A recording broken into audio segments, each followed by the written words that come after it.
다 같이 묵상기도 드리심으로써 수요일 고난주간 수요일 예배를 하나님 앞에 드리겠습니다.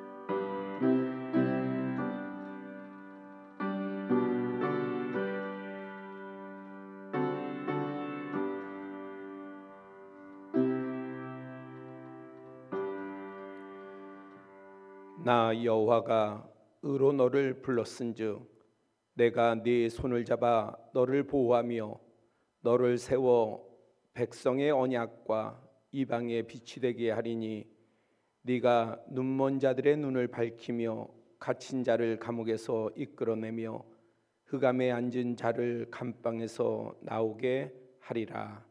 아멘. 찬송 151장 드리겠습니다.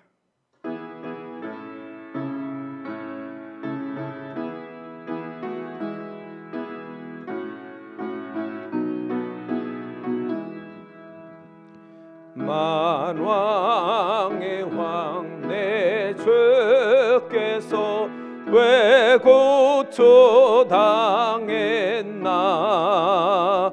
이 벌레 같은 날 위에 그 보혈을 흘렸네. 십자가 내가 처음 볼 때에 나의 마음 된 고통 사라져 오늘 믿고서 내 눈 밝았네. 참 내 기쁨 영원하도다. 주 십자가 못 박힘은 속죄함 아닌가. 그 긍휼함과 그 은혜 말할 수 없도다. 십자가 내가 처음 볼 때에 나의 맘의 큰 고통 사라져 오늘 믿고서 내 눈 밝았네. 참 내 기쁨 영원하도다. 늘으로도 그 큰 은혜 다 갚을 수 없네. 나 주님께 몸 바쳐서 주의 예림 쓰리. 십자가 내가 처음 볼 때에 나의 맘의 큰 고통 사라져 오늘 믿고서 내 눈 밝았네. 참 내 기쁨 영원하도다. 아멘.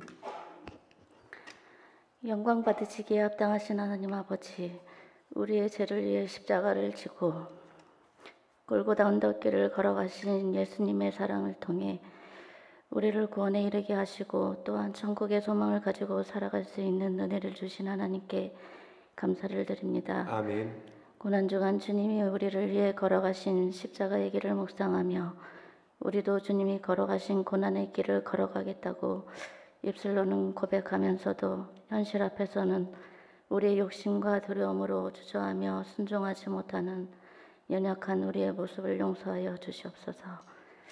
시험을 당할 때 너희는 기쁘게 여기라고 하신 주님의 말씀처럼 어떤 시험과 고난 가운데서도 주님의 때를 분별하고 깨어있어 이 땅에 사는 날 동안 기쁨으로 우리의 믿음을 굳게 지켜 나아가는 지혜로운 삶을 살아가도록 우리의 영을 깨워 주시옵소서. 아멘. 주님의 교회를 위해 기도드립니다. 주님께서 보여주신 사랑과 순종이 우리 교회 가운데 있게 하시고 예배와 말씀과 기도가 회복되어 우리의 믿음이 더욱더 견고해지고 주님의 사랑을 향하는 교회가 되도록 인도하여 주시옵소서. 아멘. 이 시간 말씀 전하시는 목사님을 위해 기도드립니다. 선포되는 말씀 위에 하나님의 능력과 은혜를 부어주시고 주님의 말씀을 통해 우리의 마음을 새롭게 하셔서 오늘도 주님이 주신 은혜와 믿음으로 살아가게 하옵소서. 아멘. 감사드리며 십자가를 통해 참사랑을 보여주신 예수님의 이름으로 기도드립니다. 아멘.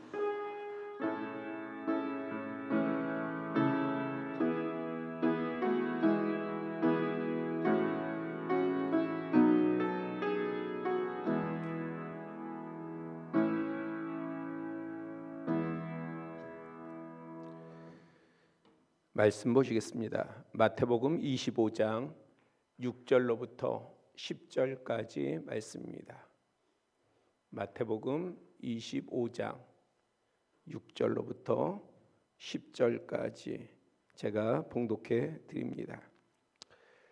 밤중에 소리가 나되 보라 신랑이로다 맞으러 나오라 하매 이에 그 처녀들이 다 일어나 등을 준비할세 미련한 자들이 슬기 있는 자들에게 이르되 우리 등불이 꺼져가니 너희 기름을 좀 나누어 달라 하거늘 슬기 있는 자들이 대답하여 이르되 우리와 너희가 쓰기에 다 부족할까 하노니 차라리 파는 자들에게 가서 너희 쓸 것을 사라 하니 그들이 사러 간 사이에 신랑이 오므로 준비하였던 자들은 함께 혼인잔치에 들어가고 문은 닫힌지라. 아멘. 오늘 본문에서 천국은 마치 등불을 들고 신랑을 맞으러 나간 열 처녀와 같다 하였습니다. 천국을 다녀왔다는 많은 사람들이 있습니다. 그렇게 주장들을 해요. 크게 현혹될 필요가 없습니다. 아무리 수십 번, 수백 번을 천국을 다녀왔다 해도 우리에게 이 말 하나님 나라와 그 속성에 대해 가장 명확하게 아시는 분은 예수 그리스도이십니다. 그러므로 예수님의 천국 비유의 말씀에 대해 우리가 바르고 깊게 이해하기를 사모해야 합니다. 뭔가를 보려 하고 사람들이 뭔가 다녀왔다 하면 그런 거에 마음을 빼앗기고 우리가 이러한 부분에 우리의 중심을 두는 것이 아니라 말씀에 중심을 둬야 돼요. 그리고 천국에 대해서 하나님의 나라에 대해서 누구보다도 정확하게 아시는 예수 그리스도께서 하나님의 나라에 대해서 우리가 앞으로 갈 그 나라에 대해서 말씀하신 거에 대해서 우리는 깊이 묵상하고 살펴야 되고요. 들어야 되는 것이고 이해해야 되는 것이고 믿음으로 새겨야 하는 것입니다. 그리고 그 깨달음이 아는 것에 그치지 아니하고 우리의 삶에 조명하고 반영하여 우리의 실생활에 나타나도록 해야 하는 것입니다. 무엇이요? 우리가 하나님의 나라를 알고 있는 것이 우리의 이 땅의 삶에서도 내가 알고 있다는 것이 나타나야 하는 것입니다. 이 시간 나눌 예수님의 천국 비유 말씀도 두 부류로 나누어 살펴볼 수 있습니다. 본문보다 앞선 1절 2절을 보면 신랑을 맞으러 나간 열 처녀에 대해 그 중에 5은 미련했다. 그리고 다른 5은 슬기로운 자다. 그렇게 소개하고 있습니다. 신랑을 맞으러 나간 열 처녀의 처음 모습에는 누가 슬기로운지 누가 미련한지 그것이 구별되지 않습니다. 동일하게 보여집니다. 처음 모습은 큰 차이가 없어 보여요. 하지만 결과는 충격적인 차이가 났습니다. 처음의 모습은 비슷했고 똑같았고 같았는데 나중에 결과가 대단히 달라졌다는 거예요. 누구와 누구가요? 미련한 자와 지혜로운 자의 그 차이가 구별되이, 형격히 구별되이 차이가 났다는 것입니다. 슬기로운 다섯 처녀는 혼인잔치에 들어갔지만 미련한 다섯 처녀는 혼인잔치에 들어가지 못했을 뿐만 아니라 내가 너희를 알지 못한다, 철저히 거절당하였습니다. 존재를 부인당했어요. 이러한 결과에 이르기까지 전개를 살펴보면 이러합니다. 5절 이하의 10처녀 모두 동일한 신랑을 기다렸습니다. 한 신랑을 기다렸어요. 다른 신랑을 기다린 게 아니에요. 같은 신랑을 기다렸습니다. 그런데 그 신랑이 더디옴으로 지체되었다, 그렇게 원어에는 표현이 되어 있어요. 그리고 원문의 표현을 빌리자면 모두 꾸벅꾸벅 졸고 모두 잠을 잤다. 그러니까 지혜로운 처녀는 깨어 있었던 것이 아니에요. 사실은 미련한 다섯 처녀와 함께 이들이 모두 꾸벅꾸벅 졸기도 하고 잠도 들었습니다. 신랑을 맞으러 나간 10처녀 모두가 예상했던 시간, 원했던 때가 상당히 지났음을 뜻합니다. 그래서 이 부분이 뭐로 연결됩니까? 신랑이 더디옴으로, 신랑이 오는 것이 지체됨으로. 그러니까 이 10처녀의 모두 예상했던 시간을 넘어서 지나서 신랑이 오게 되었기에 이들 모두는 졸았고 잠이 들었습니다. 그리고 밤중에 메소스, 이것은 한밤중을 뜻해요. 우리가 이 시간이 대략 언제냐 하면 밤 11시부터 2시까지, 그때로 볼 수가 있습니다. 그러니까 가장 잠이 깊이 들었을 때 아니겠어요? 오늘날에는 뭐 11시, 12시, 청년들은 12시 넘어서까지 있지만은 예전에는요, 보통 해가 지면 잠들지 않습니까? 그러니까는 이 11시부터 이 새벽 2시까지가 가장 잠이 깊이 들을 때 아니겠어요? 그때에 기다리던 신랑이 오는 소리가 들렸습니다. 시편을 비롯한 성경은 종종 밤이나 어두움을 고난이나 시련, 그리고 시험이나 미혹으로 상징해서 기록했듯이 한밤중은 우리에게도 우리의 마음을 지치게 하고 영을 지치게 하며 졸며 잠들게 하고 의심하며 정말 신랑이 오시는 걸까? 정말 예수 그리스도가 다시 오시는 건가? 의심하고 낙심하게 합니다. 신랑을 맞이하려는 10처녀의 의지나 상황과는 상관없이 신랑은요, 신랑의 시간에 맞추어 그런데 반드시 옵니다. 누구 시간에 맞춰요? 예, 우리 시간이 아니에요. 신랑의 시간에 맞춰서 와요.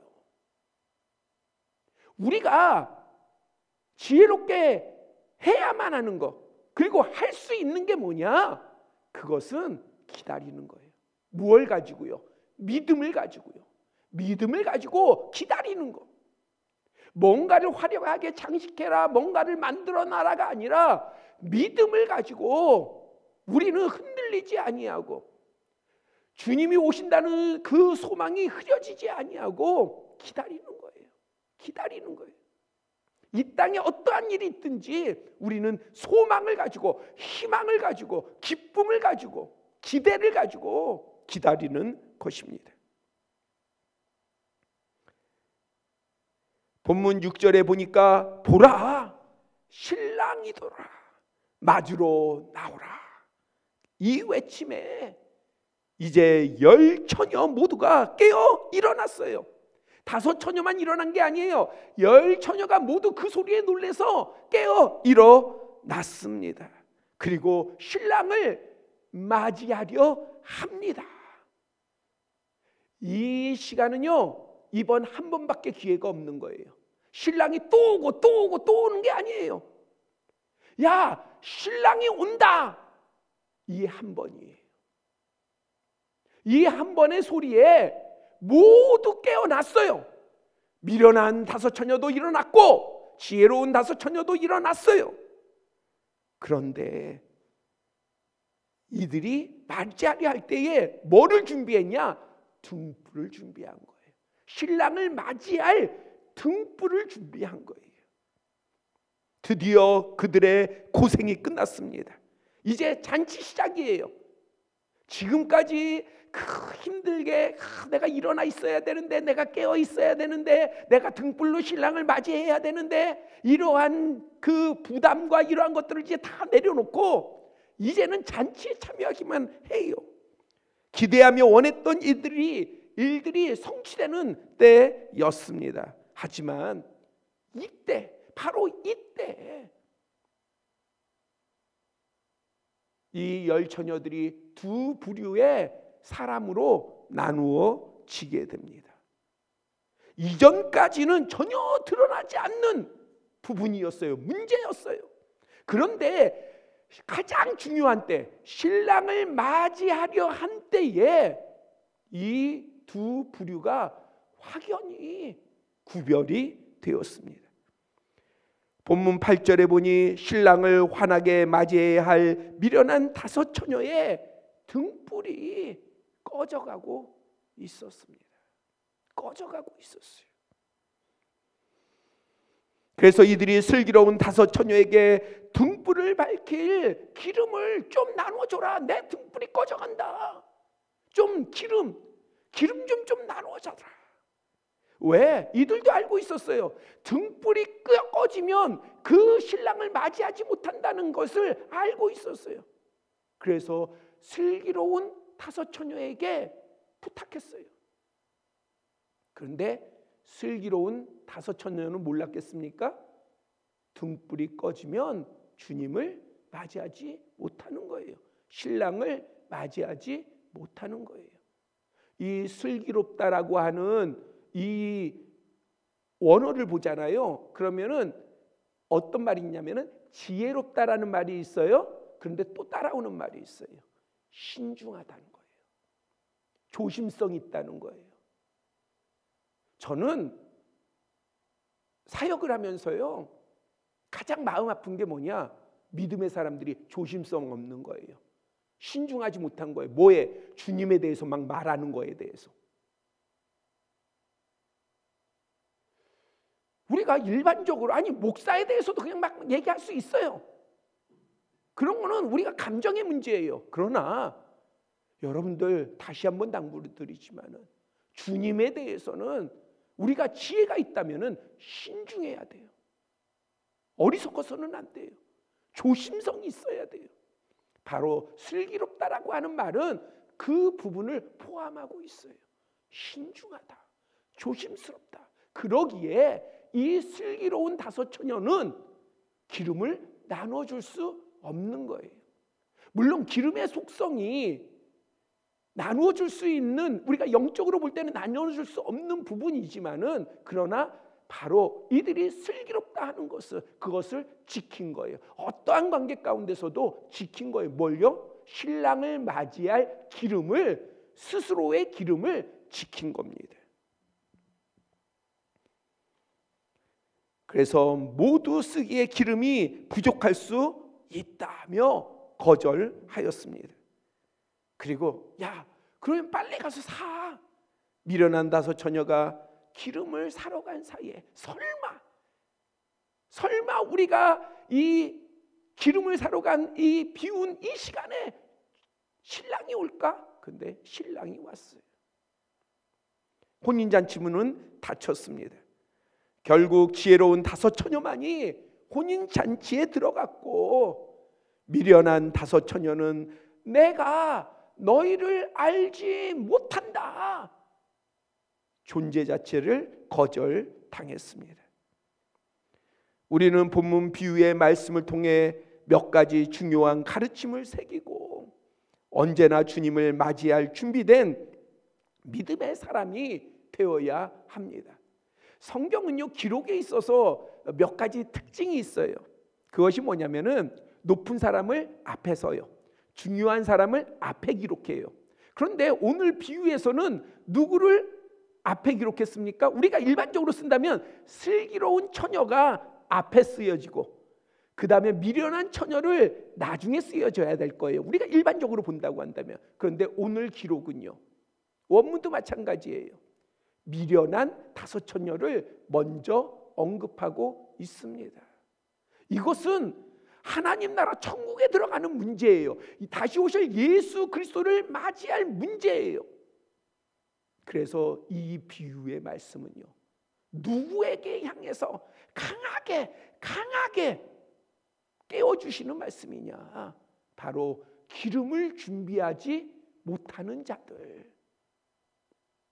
깨어있지 못하는 사람들, 주님의 믿음에, 주님을 향한 믿음의 언저리에 있어도 주님이 오실 때를 준비하지 못하는 사람들, 그것이 얼마나 중대한 문제인지를 알게 하시기 위해서 이 미련한 5 처녀의 모습을 생생하게 비유로 말씀하고 있는 것입니다. 본문 14절은요, 결론적으로 이렇게 말씀하셔요. 그런즉 깨어 있어라. 너희는 그날과 그때를 알지 못한다. 왜 주님께서 주님의 오실 시간을 알려주지 않으셨을까? 깨어 있어야 돼요. 우리는 예수 그리스도께서 다시 오실 때까지, 하나님 나라에 이를 때까지 항상 깨어 있어야 합니다. 그리고 미련한 5 처녀가 신랑의 시간이 아닌 자신들의 시간에 맞추어 등불과 기름을 준비했던 것을 경계하고, 우리는 나 자신이 아닌 주님께 맞추어 나아가는 믿음이 있어야 합니다. 주님께 맞추어 갖는 믿음을 우리가 가져야 합니다. 무엇보다도 대부분 주석가들은 이때의 기름을 성령으로 이해합니다. 이 땅에 살면서 우리는 어느 때든지 성령 충만해야 합니다. 교회에서만 성령 충만한 것이 아니라 우리의 가정에서나 우리의 어떤 지경에서도 성령 충만해야 합니다. 성령을 소멸치 말고, 성령을 소멸해서는 안 됩니다. 아니, 충만해야 합니다. 이러한 우리를 위해 우리가 상상하거나 감히 예상할 수도 없는 놀랍고 복된 잔치를 우리를 위해 준비해 주셨고, 이 잔치는 분명히 우리 앞에 열릴 것입니다. 다시 한번 말씀드립니다. 이것은요, 하나님 나라의 임함과 하나님 나라의 혼인잔치와 우리가 예수 그리스도를 만나는 것은 영원한 복일 뿐만 아니라, 우리에게 있어서 영원한 복일 뿐만 아니라 이 땅에서도 우리에게 능력이다, 권세다라는 사실을 꼭 잊지 마시고, 반드시 주님은 다시 오십니다. 반드시 우리를 맞아 주십니다. 비유는 우리가 주님을 맞이하지만 그런 우리를 살아계신 주님께서 분명히 맞아 주십니다. 그래서 이 땅에서도 이것이 여러분들이 무엇을 하든 여러분들의 권세가 되시기를 축복합니다. 기도드리겠습니다. 아버지 하나님, 오늘도 이른 아침을 깨워 아버지 앞에 나와 예배드리게 하여 주시고, 고난주간 가운데에 주님께서 말씀하여 주신 천국에 대한 비유의 말씀을 살폈습니다. 아버지 하나님, 우리가 지혜가 있어 하나님의 말씀을 잘 새기게 하여 주시고, 특별히 예수 그리스도께서 주님의 다시 오실 시간 가운데서의 맞이할 모습에 대해서 그 말씀하신 것을 알려주신 것을 깊이 새기게 하여 주시고, 우리 성령 충만케 하여 주시며, 항상 언제 오실지 모르는 그 주님을 맞이할 준비가 되어 있는, 깨어 있는 우리 모두가 되게 하여 주시옵소서. 그래서 그 영광스러운 잔치, 그 영광스러운 시간에 우리가 그곳에 있을 뿐만 아니라 그 시간 가운데 나아가는 이 땅에서의 여정 가운데서도 승리의 모습으로, 이기는 자의 모습으로 나아가게 하여 주시옵소서. 우리를 위하여서 십자가를 지신, 그리고 우리를 구원하신 예수 그리스도의 이름으로 기도드렸사옵나이다. 아멘.